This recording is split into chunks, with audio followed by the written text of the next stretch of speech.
Hello friends, welcome to Indian study पर आपका स्वागत है। दोस्तों, आज की इस वीडियो में हम आप लोगों के लिए 37 जीके के क्वेश्चंस लेकर के आए हैं, जो कि आपके आने वाले एग्जाम्स यूपी जेल ऑर्डर के लिए बहुत ही ज़्यादा इंपॉर्टेंट हैं। और दोस्तों, मैं आप लोगों को इस वीडियो में ये भी बात बताना चाहूँगा कि हम लोग आप लोगों के लिए सुबह 5 बजे करंट अफेयर्स की वीडियो प्रोवाइड करवाते हैं। लेकिन दोस्तों, उस वीडियो को बनाने में हम लोगों को कम से कम 3 घंटे मेहनत करनी पड़ती है, और आप लोग उस वीडियो को लगभग देख ही नहीं रहे हैं। यकीन मानो दोस्तों, बहुत मेहनत हम लोग आप लोगों के लिए कर रहे हैं, लेकिन उस हिसाब से आप लोगों का फीडबैक नहीं मिल रहा है। तो दोस्तों, मैं आप लोगों से यही कहना चाहूँगा कि करंट अफेयर्स की जो भी स्टूडेंट हमारे चैनल पर आ रहा है, तो प्लीज़ मेरी गुजारिश है आप लोगों से, हाथ जोड़ करके विनती कर रहा हूँ कि एक बार उस करंट अफेयर्स की वीडियो को देखिए कि कितनी अच्छी नॉलेज हम लोग आप लोगों को प्रोवाइड करवा रहे हैं। और फिर भी कोई कमी लगे तो हम लोग को बताइएगा, उस कमी को सुधारने का प्रयास करेंगे। ठीक है? तो इसलिए मैं आपसे कहना चाहूँगा, प्लीज़ एफर्ट लगा करके कहता हूँ मैं कि प्लीज़ दोस्तों, कि आप लोग जो है उस वीडियो को ज़रूर देखिएगा। सुबह 5 बजे अपलोड हो जाती है। मैं कमेंट बॉक्स में उसका लिंक प्रोवाइड करवा दूंगा, एंड स्क्रीन में भी वो आपको देखने को मिल जाएगी। तो चलिए स्टार्ट करते हैं, देखते हैं पहला क्वेश्चन। पहला क्वेश्चन, डॉक्टर सीवी रमन को किस विषय में नोबेल पुरस्कार मिला? तो आप सभी लोग जानते हैं, डॉक्टर सीवी रमन को रमन प्रभाव के लिए मिला था। कब मिला था? 1930 में मिला था। और कौन सा मिला था? भौतिकी के क्षेत्र में मिला था। तीसरा ऑप्शन आपका बिल्कुल करेक्ट है। ठीक है? और रमन प्रभाव का जो आपकी खोज है, ये 28 फरवरी को हुई थी। इसी प्रकार हम इसीलिए हम 28 फरवरी को राष्ट्रीय विज्ञान दिवस के रूप में मनाते हैं। तो ये भी आपको पता होना चाहिए। बेरियम मील किसके लिए प्रयुक्त होता है? वेरियम मील।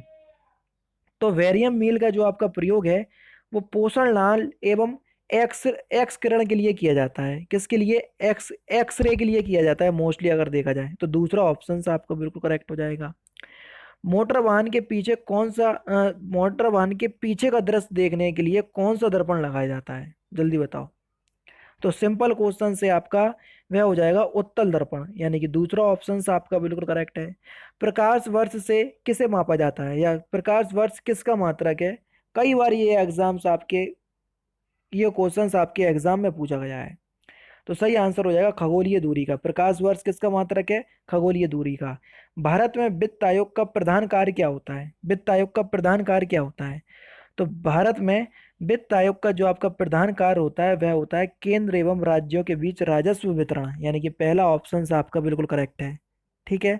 और वित्त आयोग कौन से अनुच्छेद के तहत आता है? आर्टिकल 280। तो ये भी आपको पता होना चाहिए। नेक्स्ट क्वेश्चन, विश्व तंबाकू रोगी निषेध दिवस कब मनाया जाता है? जल्दी बताओ। विश्व तंबाकू रोधी दिवस कब मनाया जाता है, या तंबाकू निषेध दिवस अभी हाल ही में मनाया गया था? तो सही आंसर हो जाएगा 31 मई, यानी कि इस क्वेश्चन का चौथा ऑप्शन आपका बिल्कुल करेक्ट हो जाएगा। नेक्स्ट क्वेश्चन से आपका कि राष्ट्रीय रासायनिक प्रयोगशाला एनसीएल कहाँ पर स्थित है? जल्दी बताओ।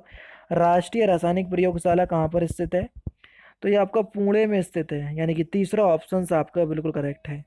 दक्षिण अफ्रीका से लौटने पर गांधी जी ने प्रथम सत्याग्रह कहाँ पर शुरू किया था? तो आसानी से बता सकते हैं कहाँ पर शुरू किया था। चंपारण में। तीसरा ऑप्शन करेक्ट है। महाराष्ट्र में जो एलोरा की गुफा है, उनका निर्माण किसके शासनकाल में हुआ था? बहुत सिंपल क्वेश्चंस। तो किसके शासनकाल में हुआ था? राष्ट्रकूटों के शासनकाल में हुआ था। पहला ऑप्शन बिल्कुल करेक्ट है। सिख गुरु अर्जुन देव का वध किसके शासनकाल में हुआ था, या किसके द्वारा करवाया गया था?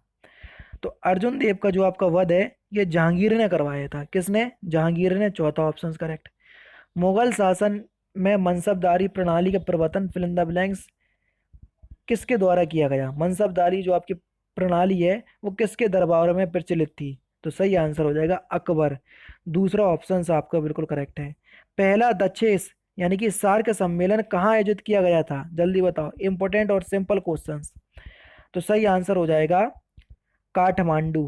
पहला ही ऑप्शन आपका बिल्कुल करेक्ट है। नेक्स्ट क्वेश्चन, क्षेत्रफल की दृष्टि से भारत का सबसे बड़ा राज्य कौन सा है? तो आप सभी लोग जानते हैं कि क्षेत्रफल की दृष्टि से भारत का सबसे बड़ा राज्य है राजस्थान। उसके बाद है उसके बाद है मध्य प्रदेश, फिर है आपका महाराष्ट्र, फिर है आपका उत्तर प्रदेश। यानी कि उत्तर प्रदेश चौथे स्थान पर है क्षेत्रफल की दृष्टि से। नेक्स्ट क्वेश्चन से आपको कि भारत एवं पाकिस्तान का विभाजन किस योजना के तहत हुआ था? सिंपल क्वेश्चंस बता सकते हैं तो माउंट बेटिन योजना के तहत हुआ था। पहला ऑप्शन आपका बिल्कुल करेक्ट है। तंबाकू में पाए जाने वाला रसायन कौन सा है, या जो नशीला पदार्थ होता है वह कौन सा है तंबाकू में पाए जाने वाला? तो आप सभी लोग जानते हैं वह है आपका निकोटीन। सिंपल है इसलिए मैं आपसे बोल रहा हूँ। भारत में न्यायपालिका निम्न निम्न की देखरेख में कार्य करती है। किसकी देखरेख में कार्य करती है न्यायपालिका? तो सही आंसर हो जाएगा स्वतंत्र। जी हाँ दोस्तों, भारत की जो न्यायपालिका है वो स्वतंत्र न्यायपालिका है। चौथा ऑप्शन करेक्ट। बीसीजी के टीके किस रोग के निवारण के लिए या किस रोग के विरोध में लगाए जाते हैं? तो सही आंसर हो जाएगा ट्यूबरक्लोसिस यानी कि टीबी, यानी कि इस क्वेश्चन का दूसरा ऑप्शन आपका बिल्कुल करेक्ट हो जाएगा। ठीक है। और बीसीजी का वो फुल फॉर्म होता है, क्या होता है? Bacillus Kamet Guérin. ये भी आपको पता होना चाहिए, कई बार आपके एग्जाम में एग्जामिनर पूछता है। समवर्ती सूची का विषय कौन सा नहीं है, जल्दी बताओ। समाचार पत्र है, परिवार नियोजन है, कारखाना है, लोक स्वास्थ्य, ये आपका समवर्ती सूची का विषय नहीं है। चौथा ऑप्शन आपका बिल्कुल करेक्ट हो जाएगा। समझ रहे? समवर्ती सूची जो है वो कहाँ से ली गई थी? ऑस्ट्रेलिया के संविधान से ली गई है। ये भी आपको पता होना चाहिए। अगर मैं आपको बताऊं कि देखो तीन सूची होती है, संघ सूची, राज्य सूची और समवर्ती सूची। ठीक है। समाचार पत्र हुआ, परिवार नियोजन हुआ, कारखाना, ये समवर्ती सूची में के अंतर्गत आता है। जबकि लोक स्वास्थ्य जो है ना, ये राज्य सूची का विषय है। लोक स्वास्थ्य कहाँ का विषय है? राज्य सूची का। चौथा ऑप्शन करेक्ट। डीएनए किससे संबंधित है, जल्दी बताओ। तो सही आंसर हो जाएगा आरएनए से। डीएनए का फुल फॉर्म आपको पता होना चाहिए, डीऑक्सी राइबोन्यूक्लिक एसिड, और आरएनए का भी पता होना चाहिए, राइबोन्यूक्लिक एसिड, यानी कि पहला ऑप्शन करेक्ट। टूटते हुए तारे के संबंध में निम्नलिखित में से कौन सा कथन जो है वो सही है? Question number 20। तो सही आंसर हो जाएगा टूटता हुआ तारा जो एक्चुअल में वो एक उल्का पिंड होता है। पहला ऑप्शन करेक्ट। पृथ्वी के वायुमंडल में कौन सा गैस विलुप्त यानी कि सबसे ज्यादा मात्रा में है? तो सही आंसर हो जाएगा आपका नाइट्रोजन। कितना है? 78% के आसपास। ठीक है। नेक्स्ट क्वेश्चन, ग्रीन हाउस के प्रभाव के कारण कौन कौन, ग्रीन हाउस प्रभाव के कारण क्या है? क्या हो रहा है ग्रीन हाउस के प्रभाव के कारण? तो सही आंसर आपका क्या हो जाएगा? पृथ्वी का तापमान बढ़ रहा है। दूसरा ऑप्शन करेक्ट। नेक्स्ट क्वेश्चन से आपका कि निम्नलिखित में से कौन सी झील दुनिया की प्राचीनतम और सर्वाधिक गहरी ताजे पानी की झील है? जल्दी बताइए, वर्ल्ड की बात हो रही है। तो सही आंसर हो जाएगा बैकाल झील। दूसरा ऑप्शन करेक्ट। अधिकेंद्र शब्द किससे संबंधित है? तो अधिकेंद्र शब्द जो हो जाएगा ये भूकंप से संबंधित है। किससे? भूकंप से। पहला ऑप्शन करेक्ट। अलमाटी बांध किस नदी पर स्थित है, जल्दी बताओ। अलमाटी बांध इंपॉर्टेंट क्वेश्चन है बहुत ही ज्यादा। तो अलमाटी बांध जो है ये कृष्णा नदी पर स्थित है। एक और है मैटूर बांध, दोनों साथ में मैंने याद किए तो मैं आपको याद करवा रहा हूँ। तो ये कावेरी नदी पर है। नेक्स्ट क्वेश्चंस, बाघ परियोजना कब प्रारंभ हुई थी? इंपॉर्टेंट क्वेश्चंस कई बार आपके एग्जाम में पूछा गया। तो 1973 में प्रारंभ हुई थी बाघ परियोजना। विश्व स्वास्थ्य संगठन यानी कि डब्ल्यू का मुख्यालय कहाँ पर है? Question number 27। तो डब्ल्यू का जो मुख्यालय है ये जिनेवा में स्थित है। तीसरा ऑप्शन आपका बिल्कुल करेक्ट है। राष्ट्रीय ध्वज में अंकित अशोक चक्र में तिल्लियों यानी कि स्पोक्स की जो संख्या होती है वो कितनी होती है? तो आप सभी लोग बता सकते हैं कि 24 होती है। और इनका रंग रंग कैसा होता है? ये होता है नेवी ब्लू, गहरा नीला। नेक्स्ट क्वेश्चन, एग मार्क क्या है, जल्दी बताओ। तो एग मार्क जो है ये इस्तेमाल करने वाली चीजें जैसे अंडे, दूध, घी आदि की क्वालिटी गारंटी की मोहर है। नेक्स्ट क्वेश्चन से आपका कि इंडियन इंस्टीट्यूट ऑफ साइंस कहाँ पर स्थित है? तो इंडियन इंस्टीट्यूट ऑफ साइंस जो है ये बेंगलुरु में स्थित है। कहाँ पर? बेंगलुरु में। यानी कि इस क्वेश्चन का चौथा ऑप्शन करेक्ट। क्वेश्चन नंबर 31 है कि किसी कारणवश कार्यकाल के दौरान राष्ट्रपति की मृत्यु हो जाती है तो उपराष्ट्रपति अधिकतम कितने समय तक राष्ट्रपति के रूप में कार्य कर सकता है? तो सही आंसर हो जाएगा 6 महीने तक। कब तक? 6 महीने तक। चौथा ऑप्शन करेक्ट है। कोई विधेयक धन विधेयक है या नहीं, इसका निर्णय कौन करता है? तो आप सभी लोग जानते हैं इसका जो निर्णय है ये कौन करता है, कोई विधेयक धन विधेयक है या नहीं। तो आप सभी लोग जानते हैं इसका जो निर्णय है वह करता है लोकसभा अध्यक्ष। पहला ऑप्शन करेक्ट है। लोक नायक की उपाधि किसे दी गई थी? ये क्वेश्चंस आपके किस में पूछा गया था? एक सेकंड मुझे याद कर लीजिए। हाँ, इलाहाबाद हाई कोर्ट में पूछा गया था ये क्वेश्चंस। लोक नायक की उपाधि किसे दी गई?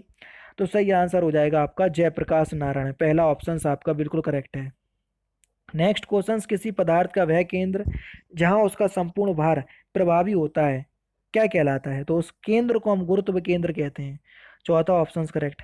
भारत में कैसी अर्थव्यवस्था है? तो भारत की जो अर्थव्यवस्था है ना वह एक मिश्रित अर्थव्यवस्था है। पहला ऑप्शन आपका बिल्कुल दूसरा ऑप्शन आपका बिल्कुल करेक्ट है। क्षेत्रफल के अनुसार विश्व में भारत का स्थान तो क्षेत्रफल के अनुसार भारत का विश्व में स्थान कौन सा है? 7वां, जबकि जनसंख्या की दृष्टि से है दूसरा। तो दोनों ही क्वेश्चंस आपको पता होना चाहिए। नेक्स्ट क्वेश्चन से आपका कि इनकम टैक्स से जुड़ा पैन कार्ड में पैन का फुल फॉर्म क्या होता है? जल्दी बताइए, पैन का फुल फॉर्म क्या होता है? तो पैन का फुल फॉर्म होता है परमानेंट अकाउंट नंबर, यानी कि इस क्वेश्चन का पहला ऑप्शन आपका बिल्कुल करेक्ट है। और लास्ट क्वेश्चन, इस क्वेश्चन का आंसर आप लोगों को कमेंट बॉक्स में बताना होगा। और ये क्वेश्चन इतना इंपॉर्टेंट है क्योंकि आप लोगों को ये समझ लीजिए, ये क्वेश्चन आपके एग्जाम में मिलेगा ही। वर्ष 2020 ओलंपिक खेल किस देश में आयोजित होंगे? अब देखो 2020 में जो होने थे, इसको पोस्टपोन करके 2021 तक लेगा, यानी कि अब ये 2021 में होंगे। लेकिन ये कहाँ पर आयोजित होने थे, ये आप लोगों को बताना पड़ेगा, और बहुत इंपॉर्टेंट क्वेश्चन है। तो आप सभी लोग इस क्वेश्चन का आंसर हमें बताएंगे, ठीक है। और दोस्तों, मैं आप लोगों को साथ ही साथ एक बात और बोलना चाहूंगा कि अगर आपको वीडियो अच्छी लगी तो प्लीज़ दोस्तों वीडियो को लाइक और शेयर जरूर कर दीजिएगा, क्योंकि आप सभी लोग जानते हैं आपके लाइक और शेयर करने से ही मुझे मोटिवेशन मिलता है, ताकि आगे चलकर इससे अच्छे और इंटरेस्टिंग वीडियो हम आप लोगों के लिए प्रोवाइड करवाते रहें। तो दोस्तों, फिलहाल की वीडियो में सिर्फ इतना ही। अगर आपको वीडियो पसंद आए तो प्लीज़ दोस्तों वीडियो को लाइक कीजिए, शेयर कीजिए, और साथ ही साथ हमारे चैनल को सब्सक्राइब करना ना भूलें, क्योंकि मैं रोजाना इसी तरह की वीडियोस आप लोगों के लिए लाता रहता हूँ। नमस्कार दोस्तों, जय हिंद, जय भारत।